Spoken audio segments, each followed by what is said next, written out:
My name is Adam James Aaron, and I am pleased to bring you this video today. I will be reading an essay called We Wear Kaleidoscopes, or Anywhere you go, let me go too. This essay was inspired by Andrew Lloyd Webber. And music everywhere. I'm going to be reading it from over here. Even if you cannot hear my voice, I'll be right beside you, dear. Light up, as if you have a choice. Louder, louder. I can hardly speak. I understand why you can't raise your voice to sing. I ran a karaoke event sponsored by Lake Erie Inc., a creative writing space for young people with an interest in writing and other creative arts, in Cleveland last summer. Kids from around the neighborhood were encouraged to come to the Literary Lodge, which was a playground straight out of a sci-fi book. But because of the rumors of apathy and violence, the artist rarely left his giant robot on the property for fear that it would be incinerated.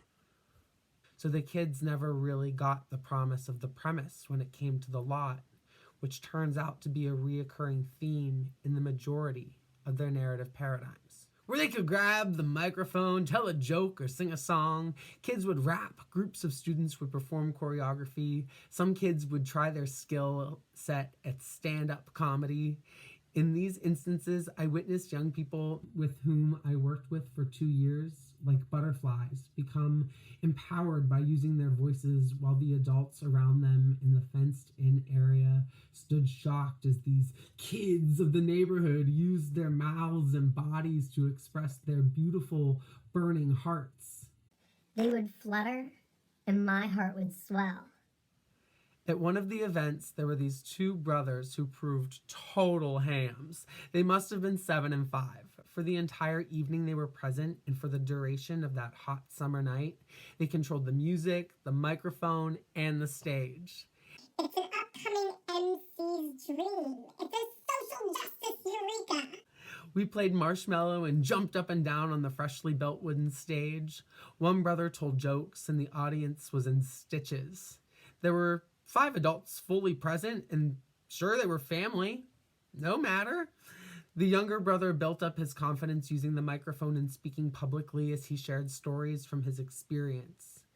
At one point, the younger brother's energy plummeted, and he curled into his mom's chest, and she held him. The music bumped. The bass blared. Antithesis. He told me he wanted to hear the song from the Titanic.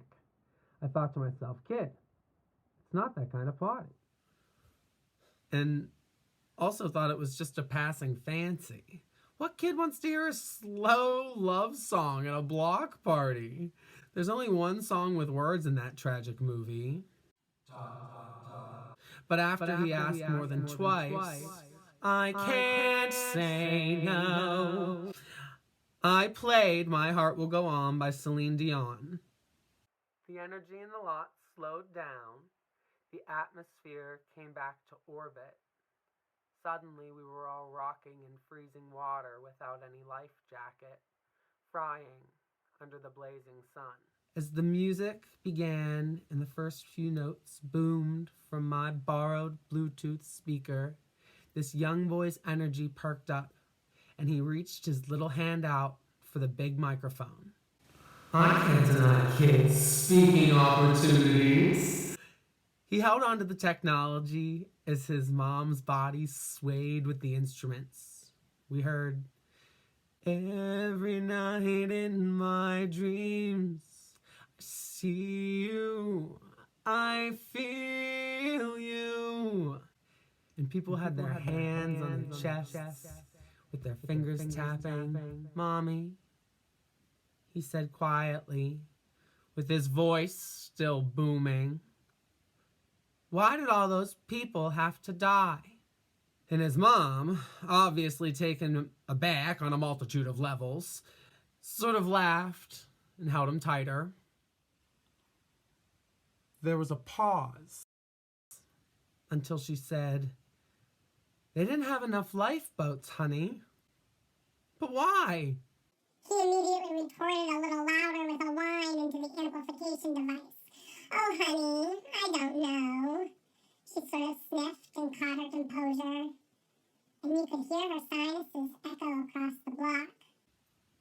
It wasn't fair to all those poor people, as she ran her fingers through her son's short blonde hair.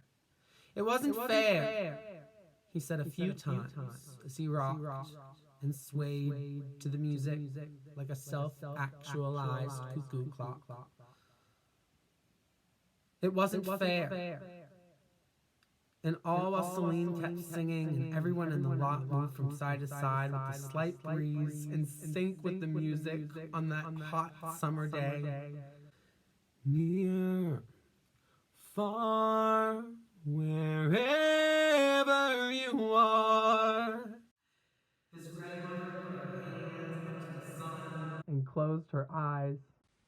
Her legs became the sea. And she floated to another place. Young people perceive so much of the world we deliberately turn away from. And they know the answers to problems we haven't even batted a lash at. Working intensely with kids for the last 4 years, I am perpetually surprised at their insight, empathy, honesty, and perceptions. We as adults, our role models, desperately need to listen. We need to hear the words ricocheting off the walls of our world because the situation is dire.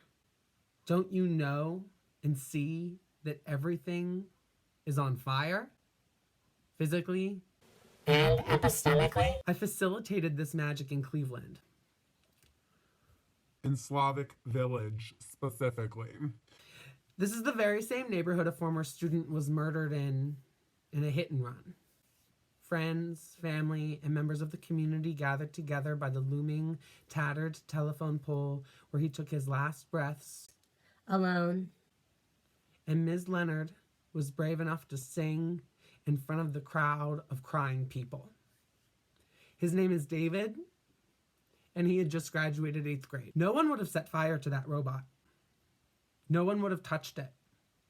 It would have been a modern marvel. Kids deserve to engage in surreal, phantasmagorical experiences where they can gain the space to grow, discover, and transform into a new version of themselves. Kids need a chrysalis. Kids deserve their wings. No more talk of darkness. Forget these wide-eyed fears. Turn my head with talk of summertime. Love me. That's all I ask of you. Hey, Google. Don't stop crying, it will be alright. Just take my hand, hold it tight. I will pretend. I cry every time I read that essay. It makes me really upset. But it's literally, I think, one of the prettiest things I ever wrote in my whole life, and I'm really proud of it, and I'm really, really glad that I got to share it with you.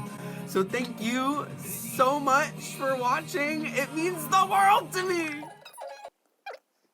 I literally cry all the time because I just think everything's so beautiful, and music is what saves us, and I'm literally so about it I could just scream all the time, but I'm trying not to scream all the time because it's not good for your vocal cords. That's why I'm all about Lady Gaga, because she just fills everybody, every arena that she's in, she just fills it with so much love that people have to scream. Lana Del Rey doesn't like it when you do that.